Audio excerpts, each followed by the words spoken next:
Hi,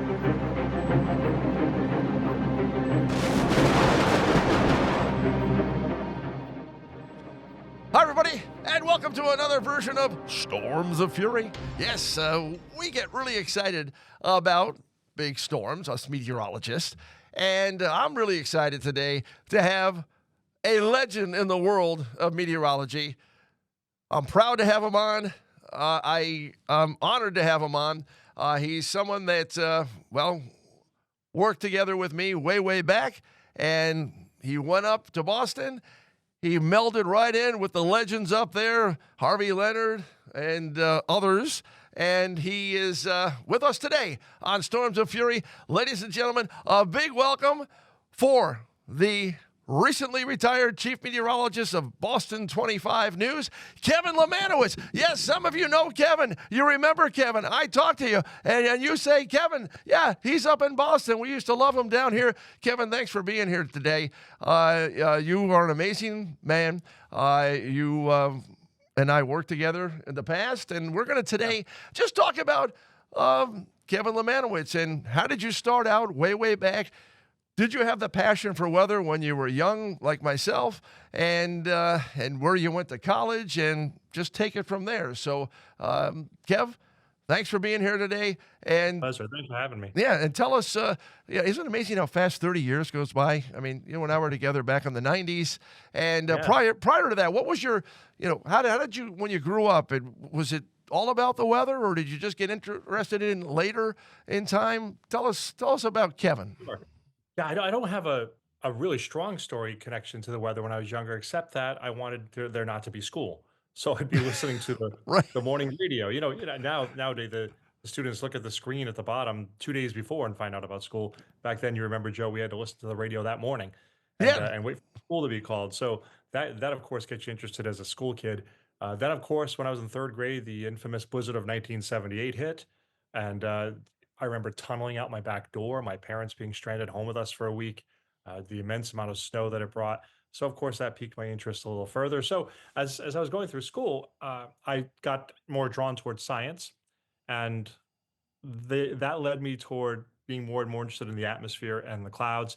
In eighth grade, Mr. Burton in Killingly, Connecticut, was my eighth grade school teacher, and he got me even more interested in meteorology. He just recently passed away a couple years ago. So, Davis Burton, shout out to him. He inspired me to get more involved in weather forecasting, watching it more. We would do the morning forecast for the school. We would take turns doing that. And then went off to high school and studied more of the science, just like you did, Joe, chemistry and physics, biology. And what I came to realize is if you're going to pick a science that touches every single science, it's meteorology.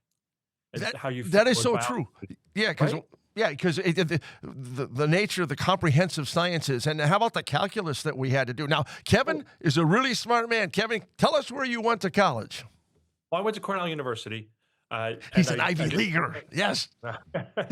very small program, but a very good program. I actually just visited there last year for the first time in a long time. They had their first ever weather conference put on by the students at their chapter of the AMS. So I attended that, and they did a great job with that. But it's changed a lot, as I'm sure Villanova has for you too. Villanova, right, Joe? Villanova, Kev. Yes, Yeah. indeed. Yeah, we had a very small program down there, and so it was a lot of fun. But yeah, I remember 12 credits of calculus my freshman year. I still have nightmares.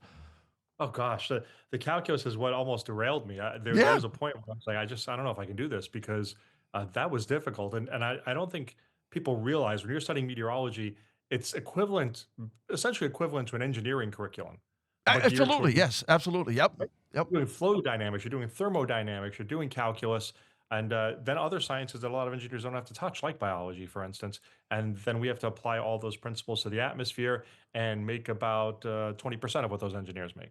Well, that's a good point too. Yeah, but I remember 41, my freshman year, 41 students in my calculus class by the time we were done, and it met every single day of the week. By the time we were done, there were 13 of us left. So that's Wow. how tough it is. You know through the years how people have said to you, "Hey, I really wanted to do meteorology, but trying to get through all the math and science is very hard to do." Yeah, say similar story at Cornell. We had a huge intro meteorology class, and then once those people were interested in it, then had to start taking the math and the advanced courses. They peeled away quickly. We ended up with five of us, Ooh, at the wow. end. Wow. Yeah, Yeah. and one of them graduated in December, had come in and left early, so that was Rob Marciano. You might know him Oh, from, Rob, yeah, of course. Absolutely. Wow. How he about that? he was a December grad after he had transferred into Cornell. So he of the five, he actually left us early, and then there were four left at graduation. So it was a very small program, but the ones who did stick it out, stayed close to the end and really had to work hard. So, okay, college, did you Mhm. do any internships? Internships, yes, with Mr. Brad Field right there in Hartford, Connecticut. Yes. Of course, he's a retired meteorologist from WVIT, chief meteorologist there for many, many years. He gave me an internship after my junior year in college.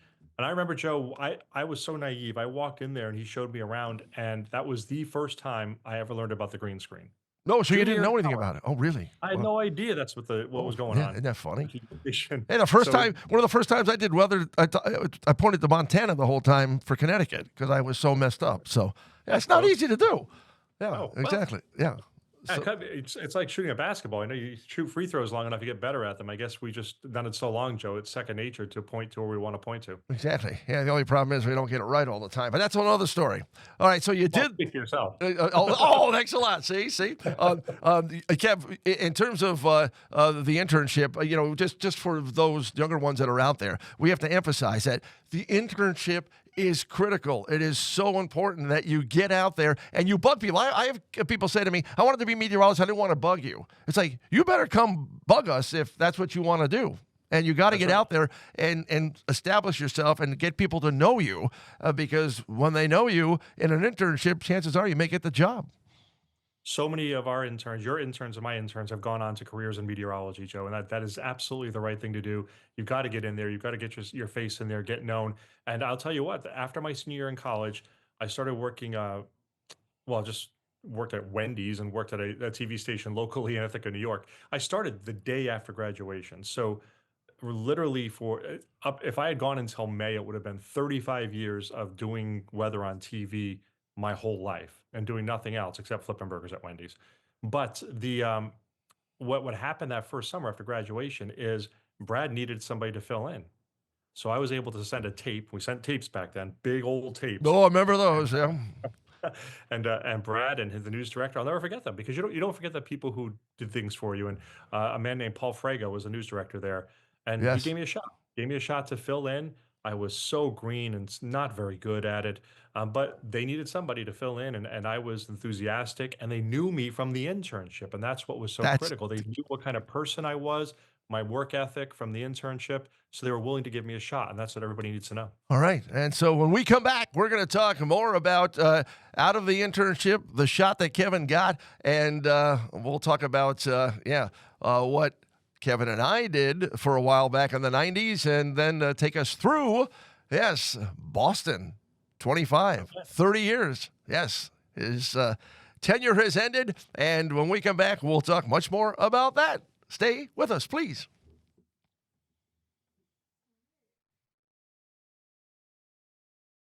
All right, everybody, welcome back. We have got one of the greatest guys in the entire world. I've known Kevin for 40 years now. Kevin Lemanowicz, the chief meteorologist of Boston 25. He recently retired just last Friday. And what a career. And I am blessed and proud to have been able to start out with him. And Kev, we were talking about you as far as the internship and how critical that is. I know for me, I got out there and I got my myself in with Dr. Mel really early. Yeah. And so when I graduated Villanova, I came to him and he goes, are you going to come learn weather Dr. Mel's way? And I did. All right, you were Ithaca, you did some TV, and then you had done the internship, so critical in college, with Brad and his team at Channel 30. What Yes. happened when you filled in? How did you feel that went? Because we By all the have way, to step in. yeah, one of the people I actually met back then at Channel 30 is a guy named Steve Teeling. Ever heard of him? Yeah, Steve's with us right now. Hey, I it's so know funny. he is. Is Steve, I know he Steve, is. Steve reminds me that when I was with Dr. Mel, I was a graduate assistant. I was teaching the labs with Dr. Mel standing in the back of the room watching me, which was, you talk about nerve-wracking. And he reminds me that I was his teacher. So Steve was doing weekends, right? Yeah, he came in during that summer. Yeah. Yeah, so you got on, you did some stuff, and how did it go? It went pretty well. I mean, it's nerve-wracking, of course, when you first have a job and you're working besides who I thought were legends, like Joanne Nesty at the time was the anchor, and Yeah, she's she was wonderful. time Yep. in Hartford. And, what a wonderful woman she was and to work with, and and of course, Brad was also big time at the time. And you're working against people who were big names back then. Legends in Hartford, like Hilton Catterley, for instance, way back then. Yeah, absolutely. Yep, yep. Working So against these big names. That's who I watched during the blizzard of '78, and now I'm on TV opposite them. But it was only a year of doing that at Channel 30, doing some fill-in work. I also worked at Fleet Weather in New oh, York, New York. Oh, doing that's right. Yeah, I remember that. yeah, That's right. yeah, I did some forecasting, and that was just forecasting. We actually did the 1-900 Weather Channel line back in the day. We did a forecasting for ships and for schools and Oh, for radio. yeah, yeah, Uh, yeah. but again, this is, and this, Joe, and if unless you stick with it at the beginning, the pay is very low in meteorology at those jobs. And I think that Uh, going along with what you're talking to the youngsters about internships, I think it's important for them to know that you've got to stick it out because this is not a get rich quick scheme. no, it's not. No, you gotta persevere. You gotta pound in there. And yeah, I saw Kevin over at 30, and I got a hold of Kevin. I said, I need you over here at Fox 61, and so you came over, which was I fantastic. did. I did, and here's another lesson for the youngsters. As I was wrapping up over at Channel 30, they got a new news director who came in, and that gentleman called me in his office and said, you really should find something else to do. You're not going to make it in this business. And And that is, I mean, for some people that's deflating, and you knock them down. And for Kevin Lemanowicz, it was like, oh yeah, watch me. I bawled, but I bawled for a little while. But then I was right away. That's when you happened to be there, Joe, and you caught me as I was falling down, and you didn't know that probably at the time, but you did, and brought me over to at the time Fox 61 and the New England Weather Service. So Yes. we did all that. We did all the morning radio, which I loved doing. Back then it was TIC radio. I don't even know if that's still something there, is it? Now you referenced, talking, getting the information, school closings and so forth. Bob Steele with 50 share in the morning on That's TIC right. News Talk 1080, just amazing, absolutely amazing. A What it, legend. what it was Wow. back then. Yeah, yeah. I remember being with him. I had to be in the studio with him, and I'm doing the weather, and my knees are shaking to begin with because I'm across from him. I'm like, okay, this is Sure. crazy, and I said a word wrong. And all of a sudden, he whistles. He's like, and I was like, what was the whistle? And he goes, young fella, that's short-lived, not short-lived. And I'm like, sorry, sir. So that's how you learn live on air. To this day, I still say short-lived because of that story from You're way back. exactly right, because you were right People there still for you. question me saying it's wrong, and I'm always, no, no, it's Yeah, short-lived, not short-lived. yeah, you were there when it happened. Yeah, so we had a great time. New England Weather Service, Arnold Chase had put this wonderful company together. We were the first station to have a Doppler radar east of the Mississippi, which was amazing.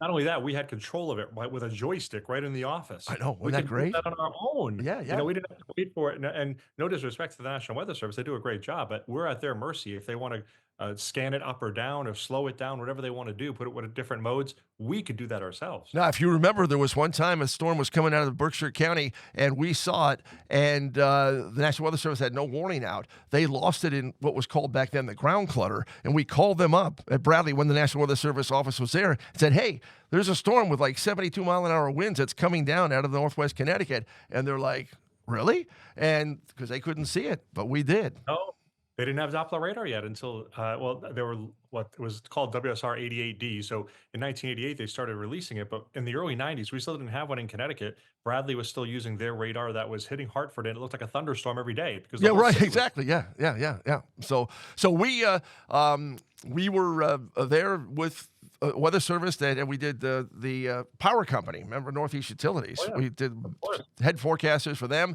and there were some pretty big storms back. And Kev, when you look at your career, you started back, early '90s, and you started with one heck of a winter in '92, '93, '94 with a one big storm of the century, and you ended with a big blizzard just a few days before you retired. Yeah, and look, I should clarify this. I'm retired from that television station, but I'm going to keep doing meteorology. I'm going to find whatever's next out there that's going to be a great thing to do. So that storm came just on the cusp of me getting out of television. And it's just the way this business works, Joe. You go along, you have contracts, contract comes up, you don't come to an agreement, it's all done. And that's what how these work. So you look forward to the next opportunity and what's coming up. But yeah, to go out with a blizzard like that, we announced on the Wednesday before the change is going to happen. We announced it to our staff, but there was no time to do anything except, people were coming up to talk to you and all that. That's really nice, but I had to get into blizzard mode. We had a storm coming, Right. And a and we had to dangerous one at that. right, right. It was going to be huge, and it hadn't looked like that earlier in the week. You might remember, but it kept ramping up and ramping up toward the weekend. So my last week there was a blizzard. Stay overnight in a hotel. Dig your car out in the morning. Car died because the alternator belt came off. Oh, no.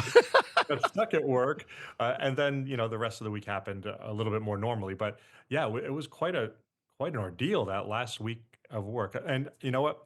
Couldn't been scripted in Hollywood any better than that. Exactly. That's the way you want to be. That's what you want to do. That's how you want to do it. And I know you're going to be doing a lot more. We're going to be doing a lot more in a moment here. We're going to talk a little bit more about how you ended up in Boston and talk about some storms of the past, some of the ones that we remember, some of the challenges, and whatever else comes to our mind. Kevin, the chief, but there's a more important chief. We're going to see the more important chief coming up That's right after this. Hi, everybody. Welcome back. All right, we are talking to one of the greatest guys in the entire world, Kevin Lemanowicz. You talk about a great man, a good person. That right in itself there is what's probably most important. But in terms of a meteorologist, Cornell graduate. Kevin and I started out together, and then Kevin jumped up to Boston. Now, Kevin, kind of interesting thing is that you and I both got offered the job at Fox 25. We were both going to go there together. Well, yes, and people should know when I came to Fox 61 back in the day when you were there, you were already big time, Joe. You were a name. I mean, especially with that radio gig you had in the morning with the people who listened to that. I mean, you were so well known that to be able to work beside you was absolutely an opportunity that I could never pass up. And that led to us almost coming to Boston together, which was pretty crazy to think about. Um, and I came up here, similar situation. My contract came to an end in Hartford. So what's next? Right. And this opportunity presented itself. Of course, remember our good friend Colleen Marin Correct. was Amazing. director Yep. there in Hartford. And I know she's been at Channel 8 in the past too. And she came up here, up to Boston to start that newscast. And at first it wasn't going to be me, it was going to be us. But then there were other people who were going to be on and who turned it down. And I was going to be the weekend guy, as you know. Yes. But when everybody else decided they didn't want the main job, it fell to me. They thought they'd give me a chance. And again, a shout out to a person that has given me not one but two opportunities. Colleen, along with you, brought me into Fox 61, and then she gave me the opportunity here in Boston. And And you keep opportunities, just like we're telling you. Part of this is educating the youngsters listening. You get an opportunity, you got to run with it, though. yeah, and And you hit it out of the ballpark. I mean, you just you got in there. Hey, Kev, so explain some of the. I was at a conference in Boston. I was talking to the younger aspiring meteorologists because when we have these conferences, some we get students in or prospective meteorologists down the road, and I was talking to a whole bunch of them, and I forget where we were, one of the hotels in Boston, wherever we used to have them, and I was talking to Albert. In Harvey and God rest her soul, Mish Michaels and the World whatever. No, I'm talking to the students. I'm sorry, I'm talking to the students, and then all of the legends of Boston walked in, and you talk about people leaving me like bees going to honey. They all flocked to them. How did that go for you when you came in there and these legends? How did you feel about that, and how did they welcome you? I was like one of those students because here I am, just like when I came to Hartford, and you're on the air, Brad's on the air, and Hilton's on the air, and Jeff Fox. My goodness, how can I forget Jeff Fox too? Talk Was a about summer God rest his soul. Talk about smart. My God, he was right, amazing. Yeah. really, really good and so funny. I used to watch him when I was in middle school, on Channel 8. So and I came to Boston, and here I am now. I've got Harvey on Channel 7, Dickie Albert on Channel 5, Bruce Schweigler on Channel 4, and they're now my competitors. And here's this kid. I was Kevin, 26 years old. When I came Kevin, up here, Kevin Joe. who? Who's Kevin? Who's Kevin Right, Lemanowitz? Yeah. right, absolutely.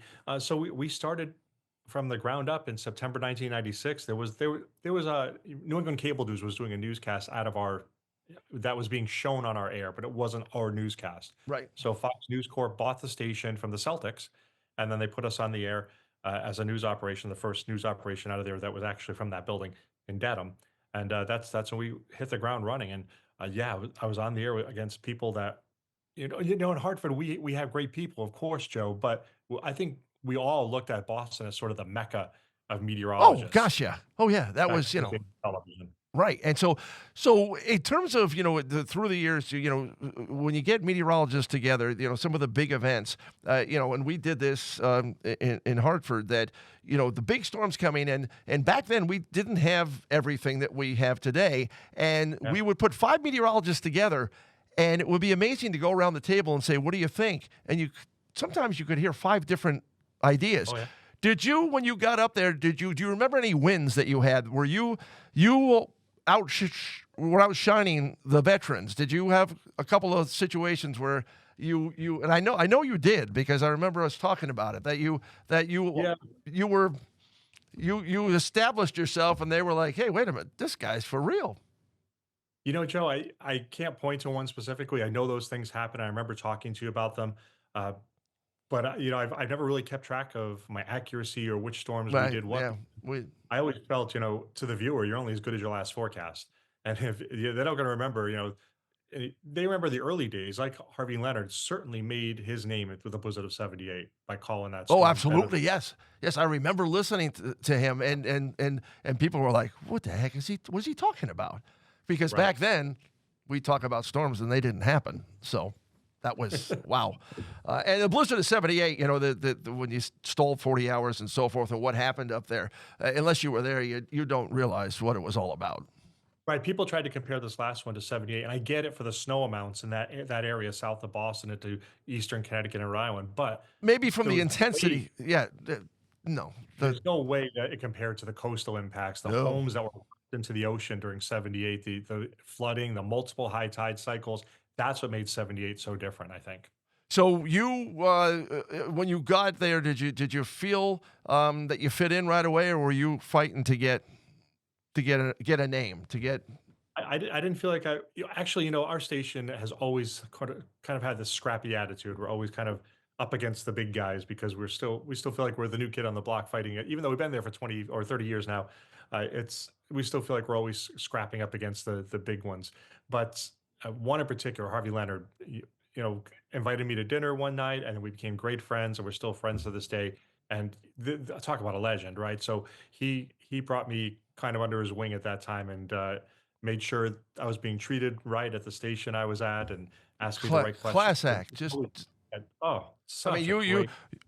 both you and Harvey took care of one of my daughters when she had a big thing going on up at Tufts, and just Harvey, and I see you and Harvey interacting in the last conference we were at last year, and you can see the respect he has for you, and that's wonderful to see. So the chief. That's wonderful to be earning the respect from somebody like that is a real accomplishment in my career. Kevin, it's amazing how fast 30 years goes by, and you being the chief there at Boston 25 News. But how about the real chief? We want to see the real chief. Where's the real chief? The one that's top notch to you.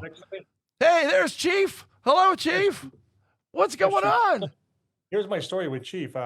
3 years ago now, 2023, there was an ad for a dog named Chief, and we saw it and we're like, "Oh, that's funny. How cute that would be if the chief meteorologist had a dog named Chief," and his name was actually Chief in the ad. So about a month later, we saw it pop up again in an email, and just always thinking about getting a dog, another dog.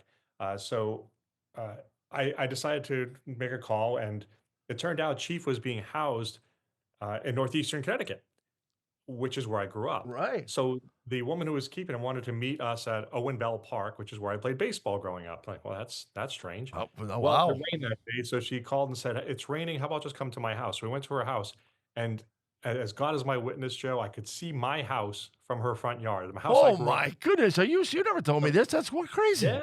So this story is like, I mean, unless this dog jumps up and bites me when I walk in, I've got to bring him home because it's meant to be. Right. And here, 3 years later, Chief is happy as can be, and he's definitely the real Chief, huh, buddy? Wow. How old is Chief? Chief is going to be 5 in a week. 5. Wow. Chief, are you happy with Kevin? Because Kevin is one of the best. Kev, congratulations to you on an illustrious career in Boston. All the big storms and the things that you did to keep people safe, and very proud and honored and such a pleasure to have you on here on Storms of Fury today. Any parting words? Yeah, no, I want to thank you, Joe, because I wouldn't be here without you, and that's the truth. Because I could have easily left television after that man told me that, and you were there. You brought me in, and you gave me the opportunity. And yeah, we've said you've got to run with it when you get the opportunity, and I like to think I've done that if I'm still here after all these years. But uh, without somebody to catch it, without somebody being a good friend like you are and a great meteorologist, and somebody everybody looks up to in Connecticut and now industry wide. Uh, these past 30 years at Boston 25 never would have happened.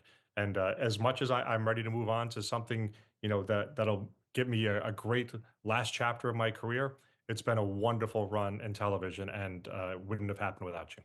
Kev, thank you so much. Can't wait to see what you do in the future, and all the best. Thank you.